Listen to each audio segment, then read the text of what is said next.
A single mom, a stranger in her daughter's bedroom, a terrifying misunderstanding that turns into a life-changing journey of love, betrayal, and redemption. Dr. Emily Carter thought she was protecting her child, but in doing so, she nearly destroyed the one person who would change their lives forever. Who is Ryan Bennett, and how did he go from suspect to soulmate?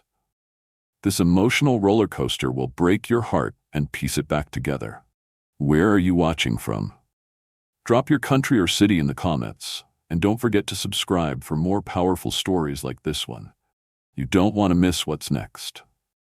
Emily Carter pulled into her driveway, the familiar hum of the engine fading into silence as she switched off the ignition. The day's exhaustion clung to her like a heavy coat, yet the thought of resting seemed distant.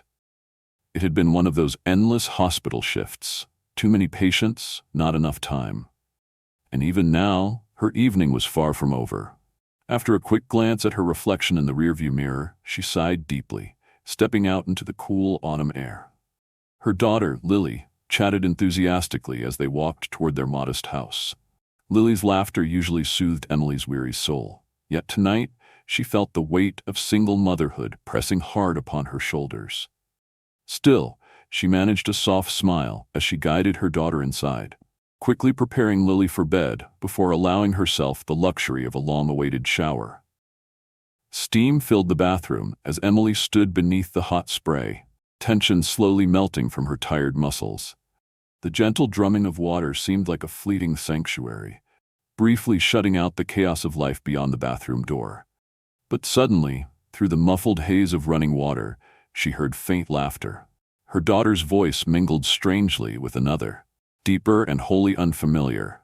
Emily's heartbeat quickened instantly. Fear clawed at her chest, sharp and instinctive. Her first thought was impossible. Could it be Jason, Lily's father, whom she hadn't seen in years? Though long estranged, a painful whisper of hope fluttered through her mind. Yet rationality soon took hold. Jason wouldn't just show up unannounced, especially not now. Quickly wrapping herself in her bathrobe, her hands trembling slightly, Emily stepped cautiously out of the bathroom. Her bare feet padded silently along the wooden hallway floor, each step amplifying the strange voices drifting from Lily's bedroom. She paused briefly, heart racing, then swung the bedroom door open with unexpected force. The sight before her made Emily's blood run cold. Lily sat comfortably on her bed, giggling, completely at ease with the young man seated beside her. His dark hair fell carelessly over his forehead, and his eyes widened with shock as he turned toward Emily. He was utterly unfamiliar, a stranger whose presence shattered any illusion of safety Emily had harbored. "What are you doing in my house?" Emily demanded sharply, instinctively pulling Lily close to her side, her protective instincts surging fiercely. The man stumbled backward slightly, obviously startled by Emily's sudden intrusion. "I'm sorry, he stammered, clearly shaken, hands raised defensively as if to convey harmless intentions. Yet his explanation caught in his throat, his face flushed with panic and embarrassment.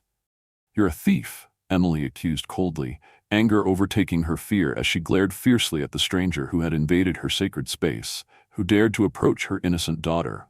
Her pulse pounded loudly in her ears, fury rising uncontrollably. "No, ma'am, please," he pleaded, desperation evident in his voice. His eyes were wide and fearful, yet Emily's protective instinct outweighed any sympathy she might have briefly felt. "And worse, a pervert," she shouted angrily, watching his face pale even further. His stunned expression didn't faze her, instead fueling her determination to protect Lily. Without hesitation, she grabbed her phone and swiftly dialed 911, her voice trembling as she relayed the situation. The stranger stood frozen, seemingly paralyzed by the unfolding nightmare.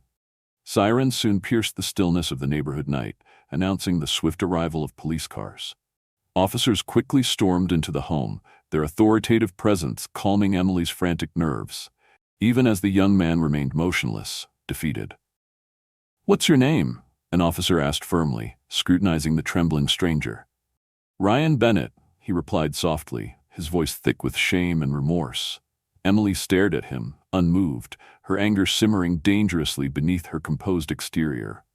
As Ryan was handcuffed, Emily hugged Lily tighter, silently promising herself never to allow such a frightening scenario again. Though his desperate eyes begged for understanding as the officers escorted him away, Emily felt nothing but relief. Tonight had shaken her deeply, leaving only mistrust and lingering fear in its wake.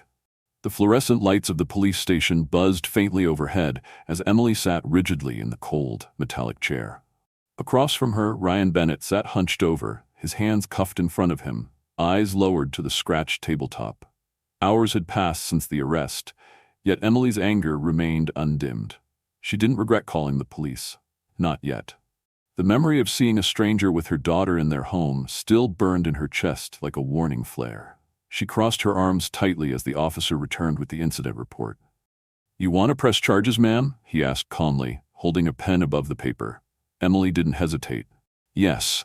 Robbery, trespassing, harassment." Her words came out ice cold, her tone firm and unforgiving. Ryan's head snapped up at that, his expression stunned and wounded. "I didn't take anything," he said, his voice strained. "I swear I didn't even touch her. I wasn't going to hurt anyone." Emily's stare didn't waver. "You broke into my house and sat on my daughter's bed like you belonged there.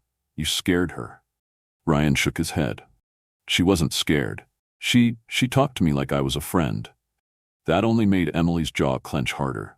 "That doesn't make it better." The officer cleared his throat, trying to mediate. "Sir, why were you in the house?" Ryan's shoulders sagged under the weight of the question. "I was desperate," he said finally. "My mom's in the hospital. She's really sick. I didn't know what else to do. I needed money." Emily rolled her eyes. "That excuse again," she muttered. "No, please, hear me out," Ryan said, his voice cracking. "Her name is Laura Bennett. You can call the hospital if you want. She's been in and out with heart problems for months now. I've sold everything I had, my phone, my tools, even my old bike. I didn't go in there to hurt anyone. I didn't know what else to do." Silence hung in the air for a moment, but Emily said nothing. Her arms stayed crossed. Her face, unreadable. "Ma'am," Ryan tried again, this time barely above a whisper. "Even just this once. Believe me."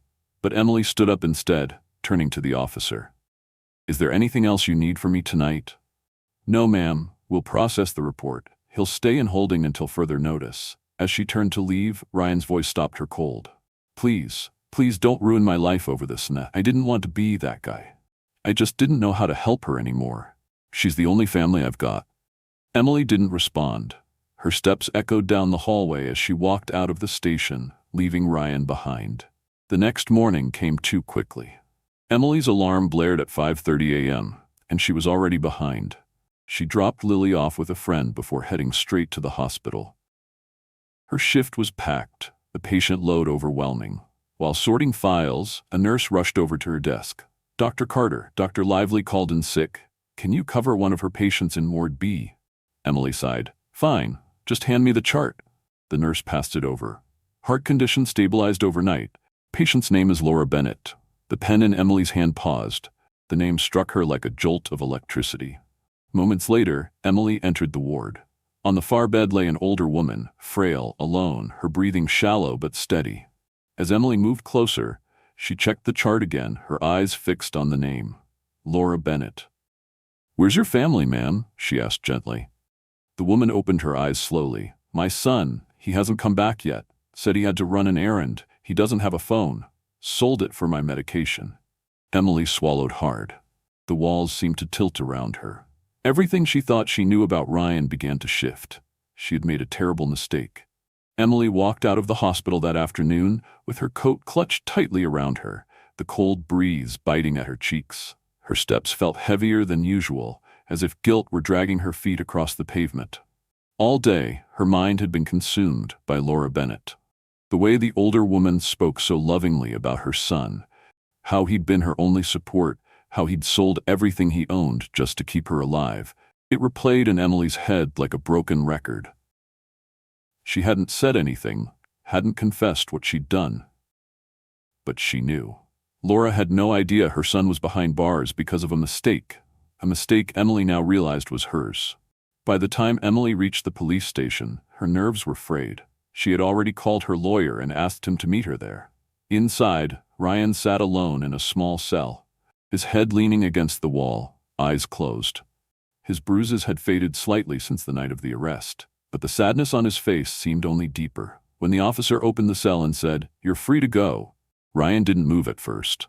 Then he slowly looked up, his eyes falling on Emily standing a few steps away, holding his release papers.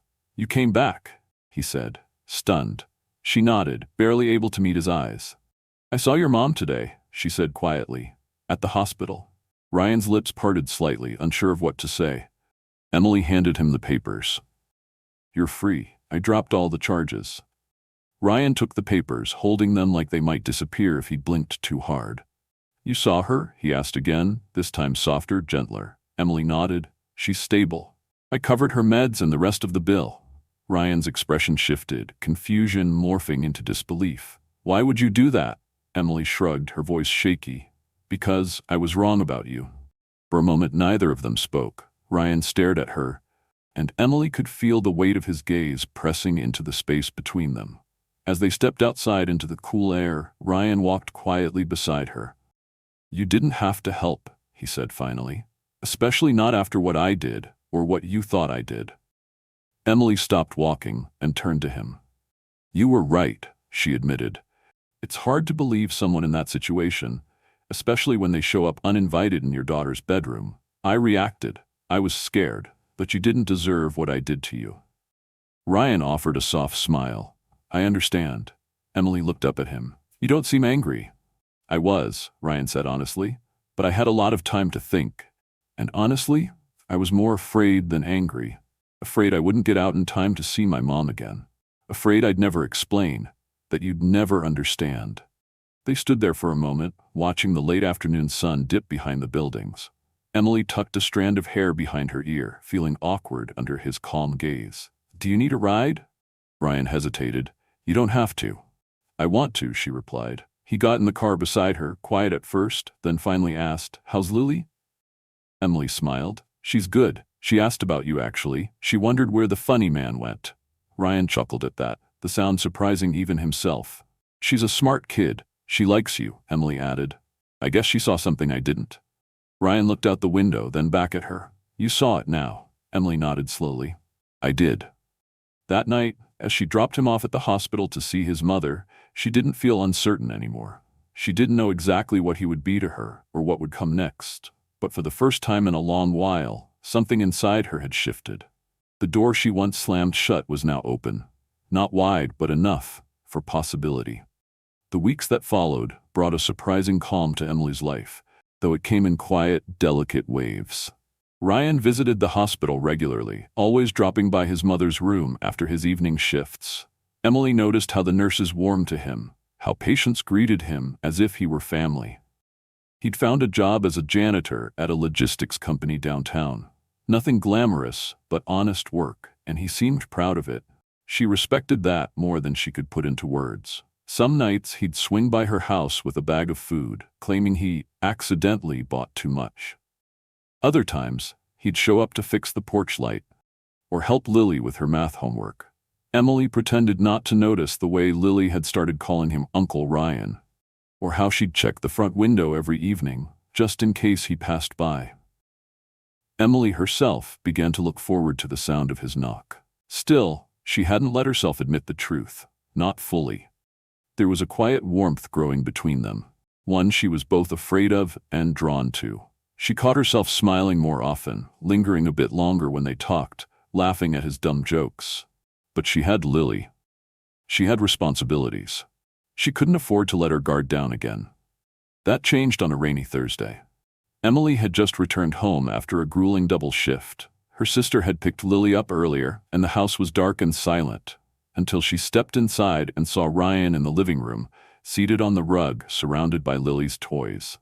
Lily was sitting beside him, giggling as he tried to braid her doll's hair. "What are you doing here?" Emily asked, trying to keep her voice calm, though surprise echoed behind her words. Ryan stood immediately. "I stopped by to give you something, but you weren't home." Lily was alone, and she said she didn't want to be by herself. Emily opened her mouth to say something, but nothing came out. Instead, she just looked at Lily's beaming face, then back at Ryan, who looked painfully uncertain. "I'm sorry," he added quickly. "I should have waited outside. I didn't mean to overstep." She took a deep breath and shook her head. "No. It's okay. I just wasn't expecting you. They shared a quiet dinner, beef stew that Ryan had cooked and brought over. Emily hadn't eaten all day, and something about the warm, hearty flavor made her feel grounded, safe. After Lily went to bed, Ryan helped her clean up the dishes, refusing to let her lift a finger. They stepped outside to sit on the small garden bench beneath the porch light. The rain had stopped, but the world still smelled like wet earth and fresh beginnings. "You said you had something for me?" Emily asked after a long silence. Ryan nodded and pulled a small bag from his jacket pocket. Inside was a sleek velvet box. When she opened it, her breath caught. A limited edition fountain pen, her favorite brand, one she had mentioned once in passing. "I know it's not much," he said quietly, "but I wanted to thank you for believing in me, for giving me a second chance." Emily's hands trembled slightly as she held the pen. "You didn't have to do this," she whispered. "I wanted to," he replied. "Because of you, my life feels different. I feel different." She looked at him, eyes searching. "Why do you keep showing up?" He hesitated. "Because I care. About you. About Lily. I don't know when it started, but it's real." Her heart swelled, both terrified and hopeful. She reached over, resting her hand over his. "I don't know what this is either, Ryan," she admitted softly, "but I think I want to find out."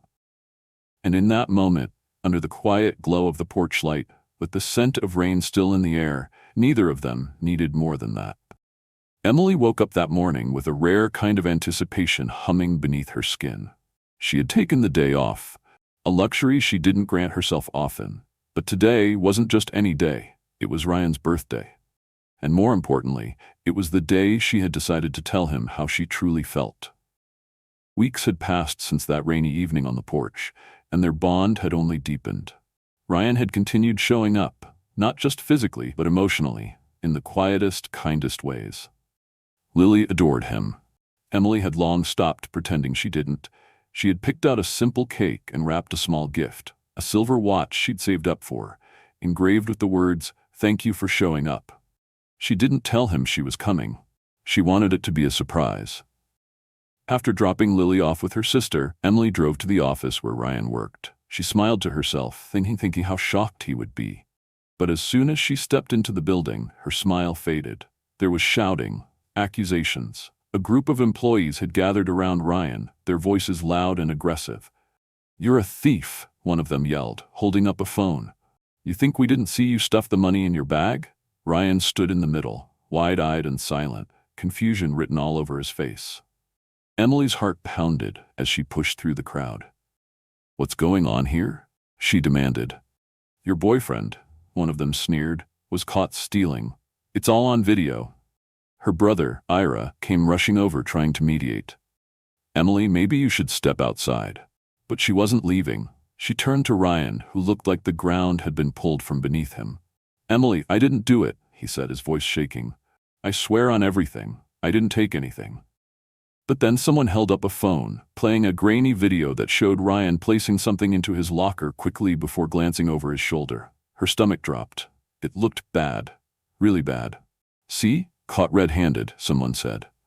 Emily backed away, the cake slipping slightly in her grasp. Ryan reached out for her, desperate. "Please, you have to believe me." She pulled away. "Don't come near me. I can't do this."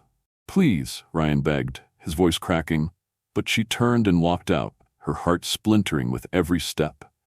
Outside in the parking lot, he caught up to her and grabbed her arm. "I was saving that money to buy you something," he said, tears streaming down his face. "I was going to propose. I've been working extra shifts, skipping meals, just to make it special." She looked at him, her face pale. "And I was going to tell you I loved you," she whispered. "But not anymore." She tore her arm away and walked to her car without looking back. The days that followed were a blur. Emily moved in with her sister temporarily, too shaken to return home. Ryan came by the house, waiting outside in the cold, sometimes all night, but she never opened the door. She tried to bury her feelings, to convince herself she had misjudged him. Again, but her heart knew better. Then came the call. Her sister, Ira, had summoned her urgently. Emily walked into her office to find the same coworkers who had accused Ryan now sitting sheepishly across from Ira's desk. Two women stepped forward, visibly nervous. "He didn't steal anything," one of them said. Greg set him up. They were jealous. Ira played surveillance footage, deleted clips that had been recovered. The truth played out clearly. Ryan's locker had been tampered with. The phone and money were planted. Emily's world tilted. She had been wrong. Horribly, unforgivably wrong. She bolted from the room, tears already blurring her vision. Ryan wasn't a thief. He never had been. And now she just needed to find him before it was too late. Life lesson from the story. This story reminds us of the incredible power of second chances and the importance of not letting fear or past experiences cloud our judgment. Emily's journey with Ryan showed that sometimes the people we least expect can have the purest intentions. It's easy to judge others based on what we see on the surface, especially when trust has been broken before. But true character often lies deeper, revealed only when we choose to look with both clarity and compassion. Ryan's resilience and sincerity remind us that everyone is fighting battles we might not see. And Emily's eventual willingness to accept her mistake and seek forgiveness proves that humility and love can heal even the deepest wounds. The story teaches us that love isn't always perfect or predictable, but when it's built on truth, trust, and growth, it becomes something truly unbreakable. So before we close a door on someone, before we pass judgment too quickly, let's remember this. A single moment of kindness, or simply choosing to listen, might change someone's entire life, and ours too. If you enjoyed this story and learned something valuable from it, let us know in the comments where you're watching from. Don't forget to like, share, and subscribe to the channel for more heartfelt, inspiring stories. Your support helps us keep bringing you content that moves the soul. See you in the next one.